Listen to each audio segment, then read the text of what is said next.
At 1 a.m., I was thrown out of my own house, barefoot. Drenched and trembling, I begged a stranger for help.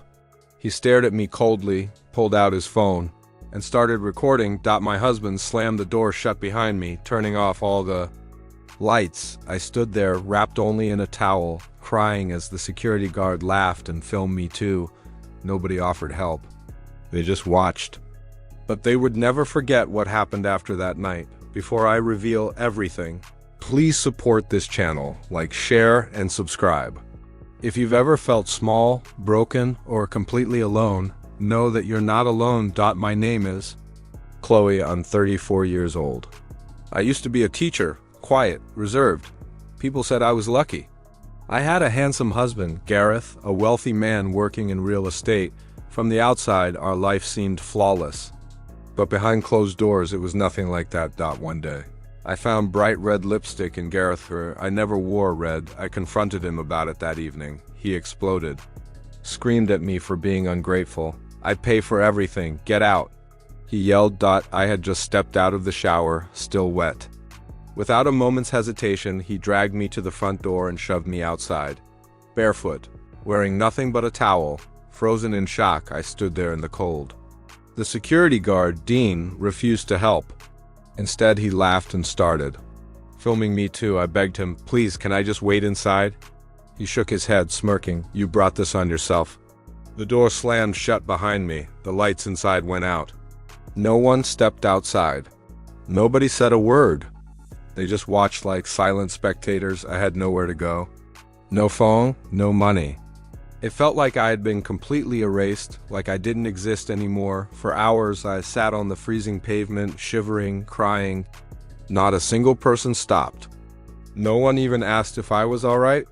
I had never felt so worthless in my entire life. To them, I was just a woman in a towel. That's all they saw. But this wasn't the end of my story, not even close. That night, something inside me shifted.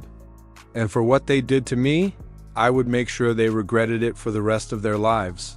I hid behind a garbage bin for hours. My skin still damp, the cold cutting through my thin towel. I curled into a tight ball, trying to stay invisible.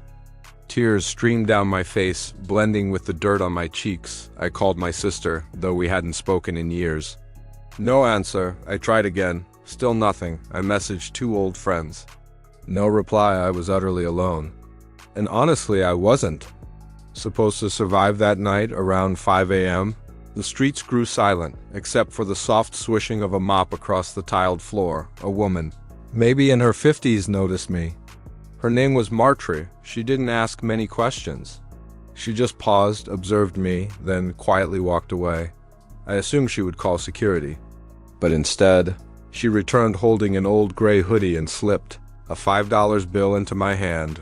Bus runs at 6 o'clock. She said softly. Don't stay here. People like him don't stop. I don't even remember the ride to the shelter. What I do remember was the overwhelming stench as I walked inside, urine mixed with bleach. The lights were harsh. The floor sticky. The woman at the front desk barely glanced up, asking, name? I gave her my middle name. I didn't want anyone finding me. Not even myself. They handed me a cot, a thin blanket, and a small locker. Around me were women with hollow eyes, bruises, and heavy silence. Some stared blankly at the ceiling. Others at nothing at all. Nobody asked why I was there. They already knew. That morning, I stood before a cracked mirror in the shelter's bathroom. I didn't even recognize myself. Just skin, bones, and sorrow. For a moment, I considered going back, apologizing, pretending like nothing happened. Maybe I could beg Gareth to let me stay, at least until I figured something out. But then, the memories came flooding back. The sound of the door lock clicking, the guards. Laughter, strangers recording me, the bitter cold, the paralyzing silence, the shame. And I finally realized no one was coming to save me. Not my husband, not my family. No one. So I had to save myself. That was the moment everything changed. I didn't know how, I didn't know when, but I quietly made a decision. I made a promise to myself right then and there. Staring into that cracked mirror, they thought they had destroyed me, but they had no idea what they had just unleashed. He used to call me his angel. In our wedding video, Gareth grins broadly as he lifts my veil. We looked perfect. The dream. Couple, people said, and back then I believed it too.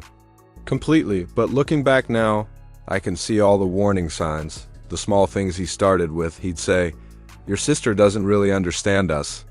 Or, "Why do you let your mom stress you out so much?" At first, I thought he was being loving, protective even, but slowly, my family visits grew fewer. He said it was better this way, less drama, more peace. Then he turned to my job. I was a teacher, I loved it. It was my identity, but Gareth said, "Why work yourself so hard when I can provide for both of us?" I hesitated. I didn't want to quit.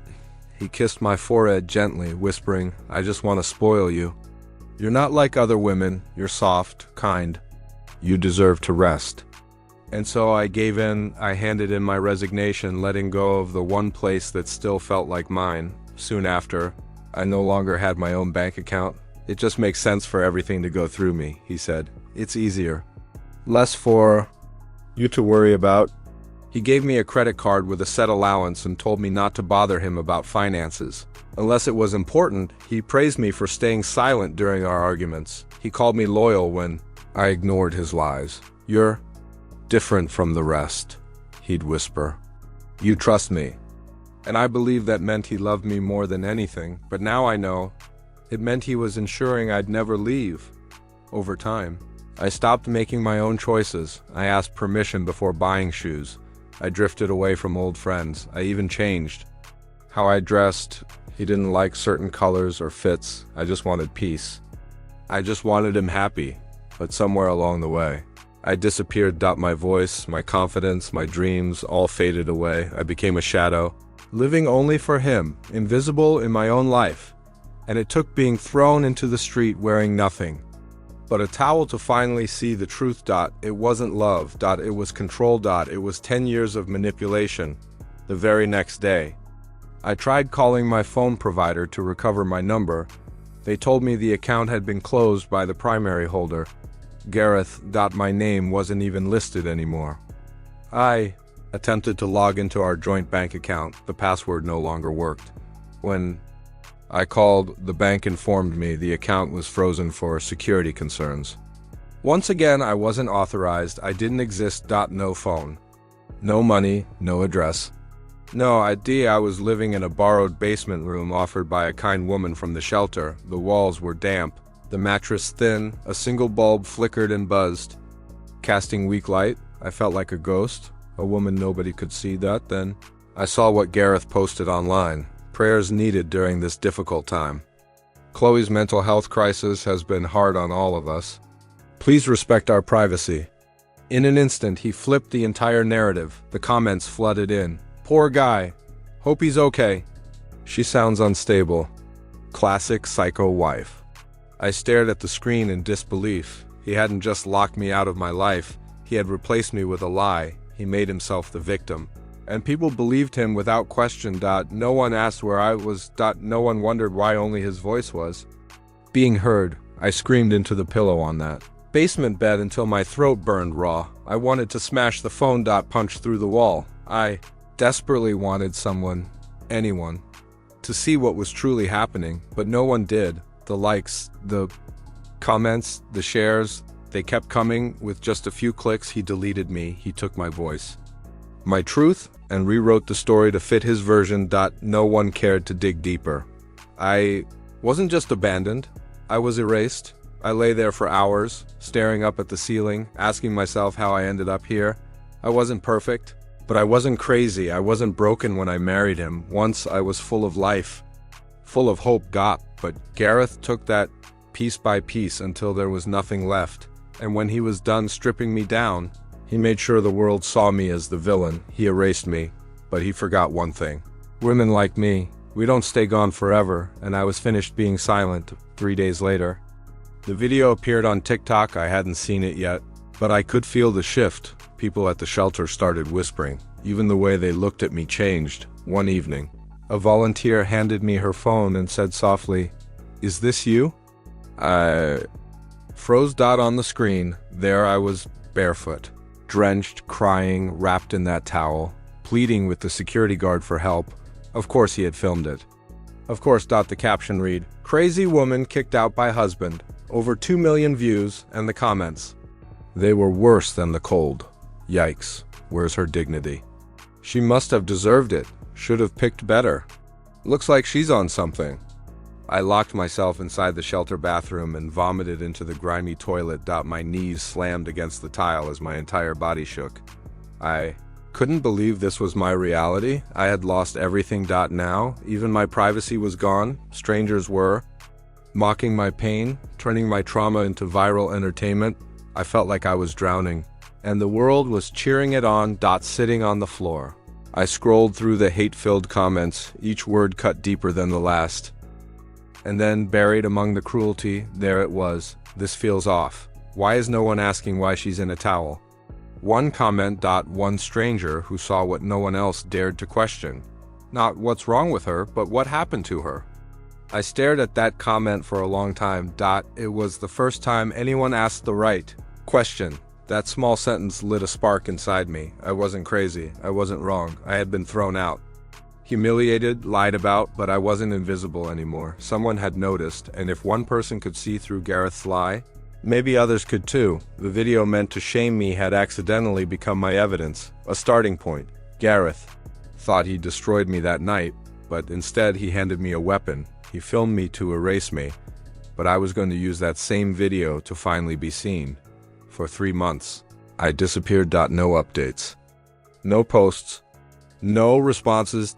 It was as if I vanished from existence. Exactly what I needed. I changed my name, bought a burner phone with cash, signed into shelters under false names, cut my hair, wore glasses, even altered how I walked. I wasn't running anymore. I was preparing. A quiet volunteer named Linda at the shelter noticed me. She never pushed. But one day, after seeing me stare blankly at the wall for hours, she handed me a napkin with a number scribbled on it. Legal aid. She said, "Ask for Naomi, and a therapist too, she's good." I made the call. Naomi didn't flinch when I told her everything. She simply nodded and said, "We build from here." She helped me create a private email account, taught me what evidence to gather. I began collecting everything, old angry emails. Gareth sent voice recordings from our arguments that I had secretly saved. Bank statements, screenshots of him quietly moving money from our joint account into his personal one just days before he threw me out. I combed through my past like a crime scene, documenting every lie, every threat, every fake smile. My therapist, Janice, helped me stop trembling, helped me stop blaming myself. "You survived something that wasn't meant to be survived," she said gently. "Now let's help. You remember who you were before he erased you?" I stayed silent. I didn't engage with the growing noise online. The new posts Gareth made about healing privately and moving on from trauma didn't faze me. I didn't react to the cruel comments still piling up under that awful video. They had no idea what was coming. I kept my head down, studied the system, read everything I could find, piece by piece. I rebuilt myself, stronger, sharper, colder. Not angry, awake, focused in ways I had never been allowed to be. Gareth thought I was broken. Erased. Gone. But while he basked in his fake sympathy, I was assembling the truth. I wasn't falling apart. I was becoming dangerous. And soon, the world would see exactly what he tried to bury. I waited until I was ready. No warning. No announcement. Just one quiet video on a brand new TikTok account. A woman in a towel. No face. No name, only my voice, soft, steady, calm. In the background, a slightly blurred photo of a wedding invitation. "He called me his angel," I said. Then he erased me. That was it. I wasn't trying to go viral. I was simply telling the truth, one piece at a time. The second video showed an old email where Gareth told me I couldn't buy a dress without his approval. The third contained an audio clip, his voice laughing. "She has nothing without me." More videos followed, screenshots, documents, recordings, timelines. Always careful, always real, never using his name. Never using mine, yet people started. In the beginning, the comments were quiet. "I feel sick. This happened to my sister. Why do men like this always sound the same?" Then came the moment that changed everything. "Wait. That's the same apartment from the towel video." And then another. Oh my God, it's her. That old clip of me, barefoot, soaked, crying, wrapped in nothing but a towel, had lived on TikTok for months. Millions had seen it, but they never knew the full story. Until now, people started piecing everything together. The same building, the same voice, the same woman. The shift was instant. The hate turned into outrage, not against me, but for me. Thousands of comments flooded in. I remember this video. I thought it was fake. I'm so sorry. She's not crazy. She's a survivor. I can't believe what she endured. Women reached out. Some shared their own painful stories. Some simply wrote, "Thank you." Others said my videos gave them strength, the courage to leave, to speak up, to finally stop blaming themselves. Within 2 weeks, my following grew past 1 million. For the first time, I wasn't invisible. Yes, I was still scared, still healing, but now I had a voice. And people were listening. The same platform that once laughed at me became the place where I reclaimed my power. I was no longer just the woman in the towel. I was the woman telling her own story. And it didn't take long for Gareth's perfect world to collapse. As people realized I was the woman from the viral video, attention shifted sharply, but this time not in his favor. His company's social media exploded. "You support abusers. Where's your apology? This is who you trust with people's homes?" Investors backed out. Partnerships were canceled. The polished image Gareth had spent years constructing as a charming real estate mogul began to shatter. Then I posted my final video. It was simple, just an audio clip. His voice, clear as day, laughing. "She's nothing without me. I made her." The words played over a black screen. No music. No edits. Just that sentence, repeated once, followed by silence. The video exploded. The comment section erupted with rage. "This is who we believed? This is pure evil. He deserves everything. That's coming." And then came the twist I never saw coming. His mistress came forward. I never asked her to, but even she had her breaking point. She reached out to a news outlet and handed over emails, text messages, and private recordings, proof of shady business deals. Gareth mocking not just me, but clients, employees, and even her. The media tore him apart. Headlines everywhere. News anchors played clips from my TikToks alongside Gareth's once perfect, smiling interviews. The story was too shocking, too raw to be ignored. Gareth tried to respond, a weak statement filled with fake tears, vague regrets, and talk of misunderstandings. But no one was buying it anymore, even the security guard, Dean, the one who filmed me while I begged for help, faced consequences. He was fired, sued, publicly named. No company would touch him. His name was now tied to humiliation, cruelty, and exploitation.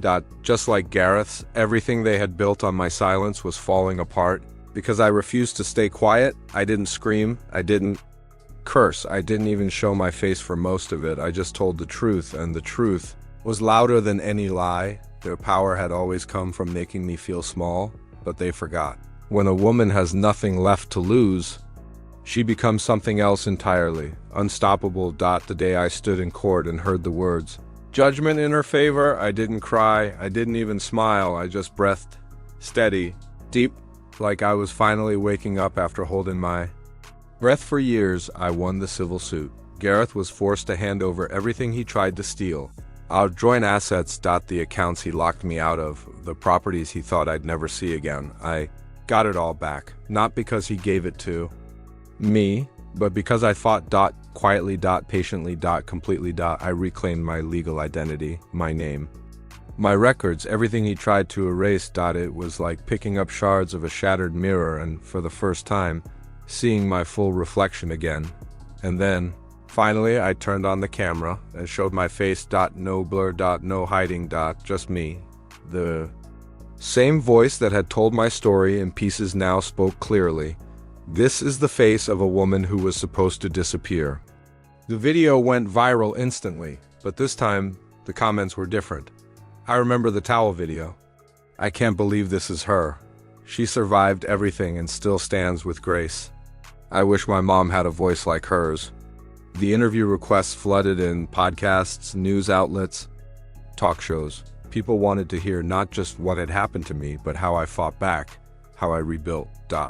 How I used the same internet that once mocked me to take my power back. I said yes to every meaningful opportunity, not for attention, but because I knew other women were out there right now, being erased, silenced, humiliated.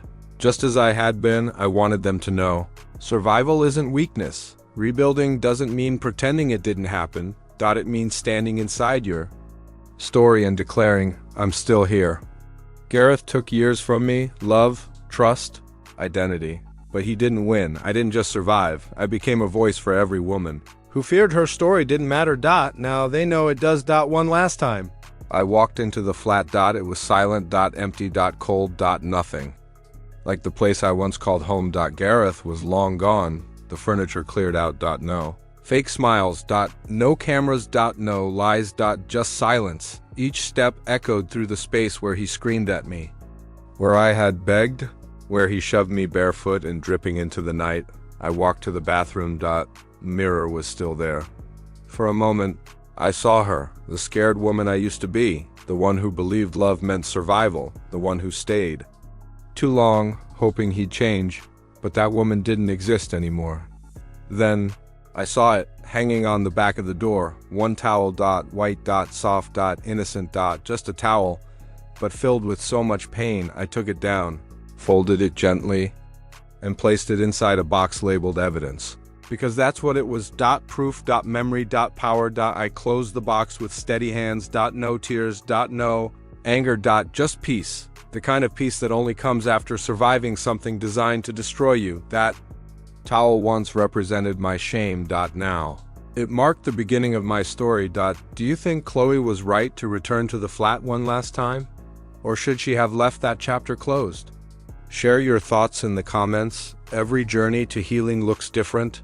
And if stories of strength, justice, and survival inspire you, don't forget to subscribe and hit the notification bell so you never miss what's next.